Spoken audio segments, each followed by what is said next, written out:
आज के इस वीडियो में कक्षा 10 प्रश्नावली 3.3 का जो प्रश्न नंबर 1 है उसका तीसरा प्रश्न हल करना है। इसमें हमको विलोपन विधि और प्रतिस्थापन विधि से हल करना है। तो सबसे पहले हम विलोपन विधि को हल करेंगे। तो यहाँ पर हम लिखेंगे हल।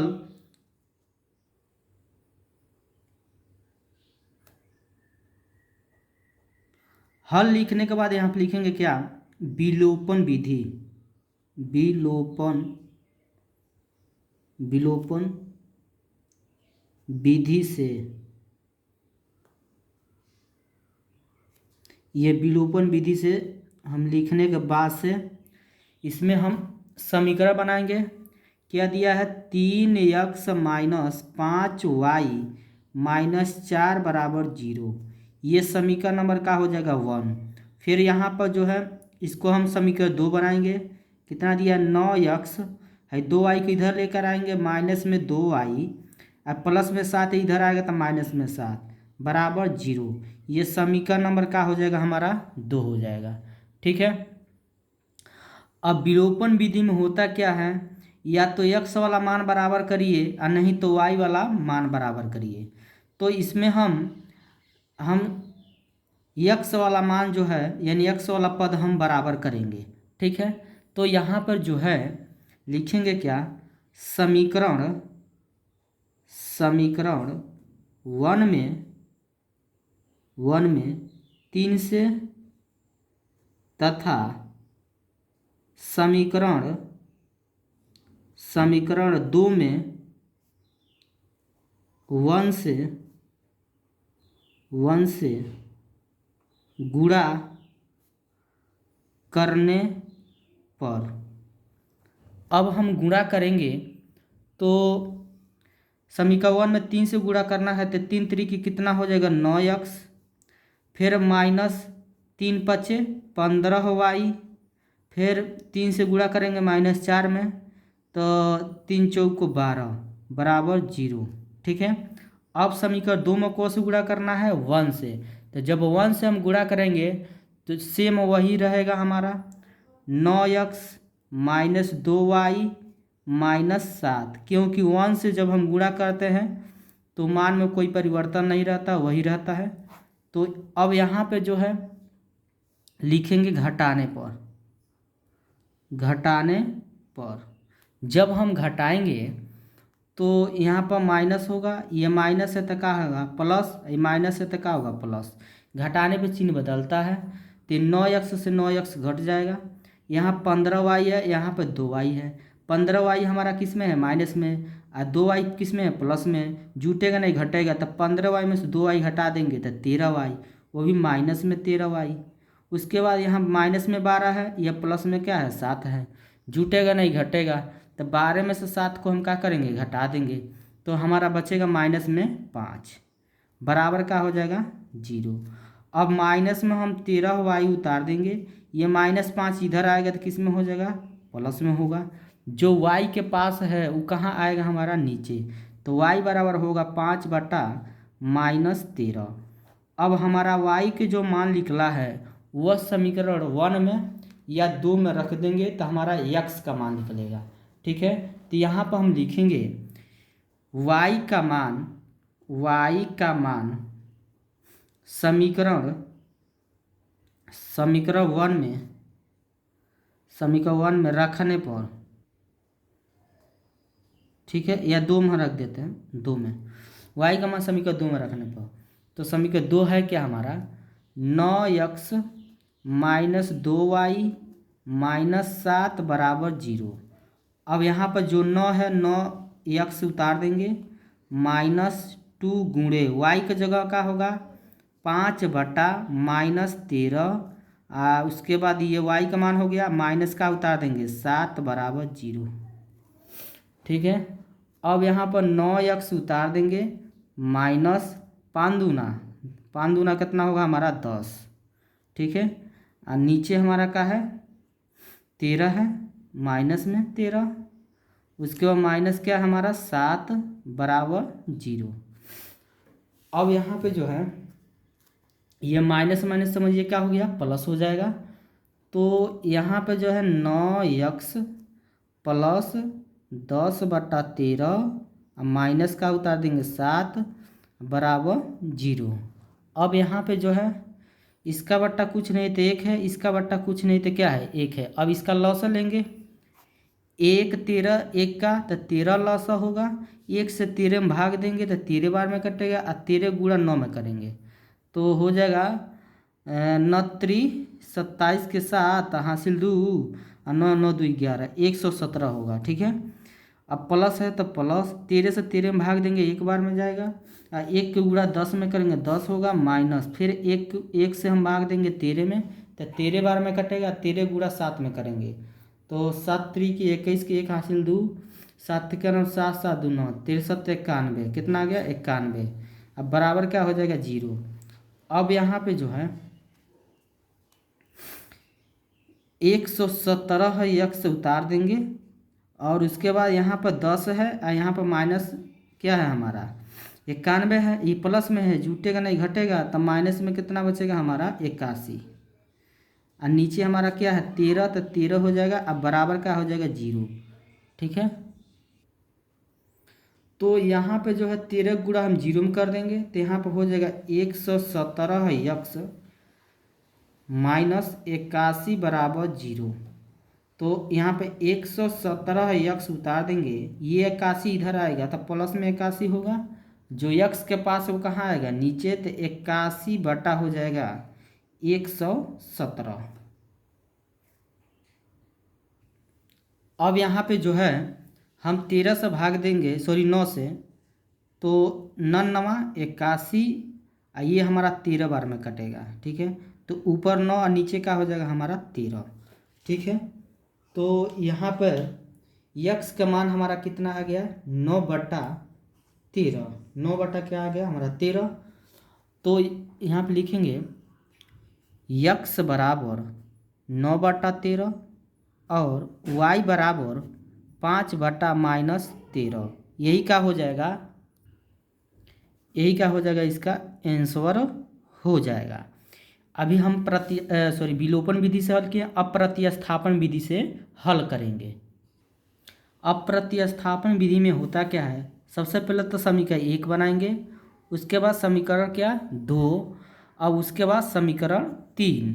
ठीक है, तो इसमें जो है मान दिया हुआ है 3x माइनस 5y माइनस 4 बराबर 0। ठीक है, और दिया हुआ है क्या 9x बराबर 2y प्लस 7। ठीक है, अब इसी को हमको प्रतिस्थापन विधि से हल करना है, तो सबसे पहले इसको हम समीकरण 1 बनाएंगे, 3x माइनस 5y माइनस 4 बराबर 0, ये समीकरण नंबर क्या हो गया 1। अब फिर इसको हम समीकरण 2 बनाएंगे, 9x माइनस 2y होगा, ये प्लस 7 इधर आएगा तो माइनस 7 बराबर 0, ये समीकरण नंबर क्या हो गया हमारा 2। अब इसमें हम समीकरण 3 बनाएंगे, तो समीकरण 3 हमारा समीकरण 1 से 3 बनाएंगे, यहाँ पर लिखेंगे समीकरण 1 से, तो समीकरण 1 क्या है 3x माइनस 5y माइनस 4 बराबर 0। अब मान हम x का मान निकालेंगे तो 3x को रोक देंगे, ये माइनस में 4 इधर आएगा तो प्लस में 4, माइनस में 5y इधर का होगा प्लस में 5y। ठीक है, जो x के पास है वो कहाँ आएगा नीचे, तो 4 प्लस 5y बटा 3, समीकरण नंबर क्या होगा हमारा 3। ठीक है, अब जो x के मान है उस समीकरण नंबर 2 में रखेंगे। ठीक है, तो यहाँ पे लिखेंगे x का मान समीकरण समीकरण 2 में रखने पर, तो समीकरण 2 है हमारा क्या 9x माइनस 2y माइनस 7 बराबर 0। अब इसी में मान रखेंगे, 9 उतार देंगे, x के जगह कितना होगा 4 प्लस 5y बटा 3, तो 4 प्लस 5y बटा यहाँ पर 3 हो जाएगा, कोष्टक बंद, माइनस 2y उतार देंगे और उसके बाद -7 है उतार देंगे बराबर 0। ठीक है। अब यहाँ पर इससे यह कट जाएगा, 3 त्रिकी 9, यहाँ बचेगा 3, फिर कोष्टक में 4 + 5y -2y -7 उतार देंगे बराबर 0। ठीक है। अब यहाँ पे जो है गुणा छिपा है, गुणा करेंगे 3 के गुणा 4 में करेंगे 12 होगा, प्लस 3 × 5 कितना होगा 15y, यहाँ पर -2y उतार देंगे -7 बराबर 0। अब जो है 12y उतार देंगे, यह 15y है 2y है, जुटेगा नहीं घटेगा, तब प्लस में कितना बचेगा हमारा 13y, अब माइनस का उतार देंगे 7 बराबर 0। अब हम 12 और 7 को हल करेंगे तो 12 में से 7 को घटा देंगे, क्योंकि प्लस और माइनस में है तो घटेगा, तो कितना बचेगा 5 बचेगा, 12 में 7 5 बचेगा, यहाँ प्लस का उतार देंगे 13y, अब बराबर क्या हो जाएगा हमारा 0। ठीक है। अब जो है 5 को इधर पहचानतर करेंगे तो यहाँ बचेगा 13y बराबर माइनस का हो जाएगा 5, y के जो पास है वो कहाँ आएगा हमारा नीचे आएगा, किसके नीचे 5 के नीचे, तो नीचे हमारा क्या हो जाएगा 13, तो y के जो मान निकला है 5/13 माइनस में। ठीक है। अब उसके बाद से हम मान निकालेंगे, y का मान समीकरण 3 में रख देंगे तो x का मान निकलेगा, तो यहाँ पे लिखेंगे y का मान समीकरण को हम रखेंगे 3 में रखने पर, तो समीकरण 3 है क्या हमारा, समीकरण 3 है x बराबर 4 + 5y/3। ठीक है। अब इसी में मान हम रखेंगे तो x बराबर 4 + 5 उतार देंगे गुणे y का मान हमारा क्या है -5/13, फिर ये पूरे का बट्टा है तो पूरे का बट्टा हो गया, नीचे 3 है तो यहाँ पर 3। ठीक है। अब x बराबर हो जाएगा, ये 4 उतार देंगे, यहाँ पे देखिए प्लस और माइनस का हो जाएगा माइनस, अब 5 × 5 = 25, और नीचे 13 है तो यहाँ पे क्या हो जाएगा 13, फिर बड़ा बट्टा है तो यहाँ बड़ा बट्टा लगा देंगे, अब उसके बाद नीचे में 3 है तो नीचे हम क्या लगा देंगे 3। अब उसके बाद से जो है यहाँ पर हो जाएगा x बराबर, हम 13 गुणा किस में कर देंगे 4 में, तो 13 13 दूना 26, 13 होता है 13 चौको 52, तो यहाँ 52 होगा, माइनस कितना हो जाएगा 25। ठीक है। और नीचे हमारा क्या है 13, तो 13 हो गया, फिर पूरे के बट्टा, तो यहाँ पूरा के बट्टा कितना हो जाएगा 3। ठीक है। फिर यहाँ पर जो x है x यहाँ पर उतार देंगे बराबर 52 में से 25 को घटा देंगे 27 होगा, तो यहाँ पर 27 हो गया, नीचे हमारा क्या है 13 है तो नीचे हमारा 13 होगा, फिर पूरे का बट्टा, ये पूरे का बट्टा है तो पूरे का बट्टा हो गया, नीचे 3 है तो 3 हो जाएगा, फिर x उतार देंगे बराबर 27 बट्टा हम का उतार देंगे 13।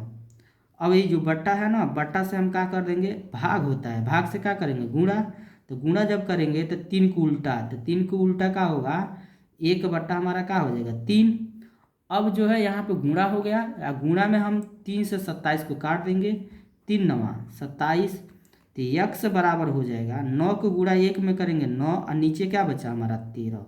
ठीक है। तो x का मान जो निकला है 9 बटा का निकल गया 13, तो यहाँ पे लिखेंगे x बराबर 9/13, और y के मान जो निकला है माइनस यानी 5/13 माइनस में। ठीक है। तो यही इसका क्या हो जाएगा आंसर हो जाएगा। ठीक है। तो यहाँ पर ये प्रतिस्थापन विधि से हल हो गया। ठीक है। आइए इसका स्क्रीनशॉट हम दे देते हैं।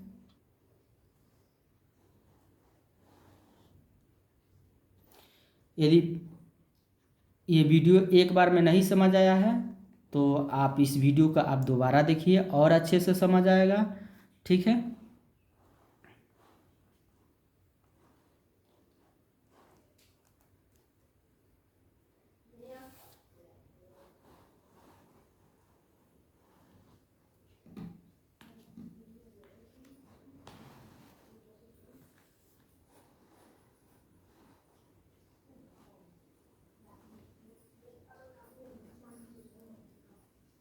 यदि चैनल पर पहली बार है तो चैनल को ज़रूर सब्सक्राइब करिए। ठीक है, आप कहाँ से देख रहे हैं वो भी कमेंट करिए। ठीक है।